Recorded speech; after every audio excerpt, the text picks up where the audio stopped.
3 choses à savoir sur la dépendance à l'alcool. L'addiction à l'alcool est une maladie chronique propice aux rechutes.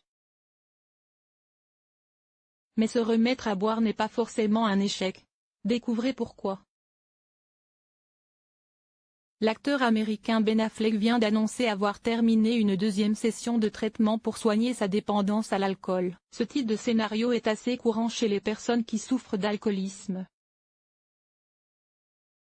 La dépendance est une maladie chronique, ce qui signifie que les rechutes ne sont pas seulement possibles, mais probables, rappelle l'Institut américain de l'abus des drogues, NIDA, cité par Live Science. Voici donc quelques informations à connaître à ce sujet.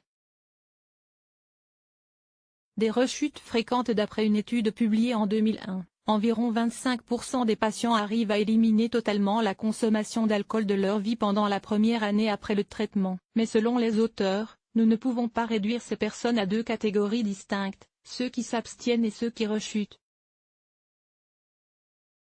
La situation est plus compliquée, car même si une personne se remet à boire, elle peut faire des progrès et réduire considérablement sa consommation d'alcool. Le risque de récidive diminue ensuite en fonction du temps passé sans boisson alcoolisée. Environ 40% des personnes qui sont restées sobres pendant 2 années vont faire une rechute. Le risque diminue sensiblement après 5 années sans alcool. Des facteurs de risque. De nombreux facteurs peuvent déclencher une rechute chez les personnes qui ont été traitées pour l'alcoolisme. Il peut s'agir par exemple de publicité pour l'alcool, de la pression sociale ressentie lorsqu'on passe un moment avec des personnes qui boivent, mais également des émotions négatives comme le stress et l'anxiété. Les zones cérébrales impliquées dans ces sentiments sont connectées avec celles de la gratification.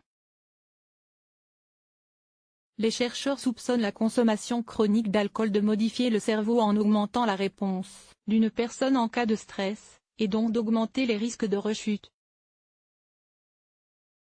Pas un échec. Il est important de garder à l'esprit qu'une rechute n'est pas un échec. La toxicomanie est une maladie chronique et, comme toute autre maladie de ce genre, les symptômes peuvent se reproduire à certains moments. Plutôt que de culpabiliser, les patients devraient voir ces rechutes comme un simple besoin de recommencer le traitement, de l'ajuster ou d'essayer des solutions alternatives, indique Live Science.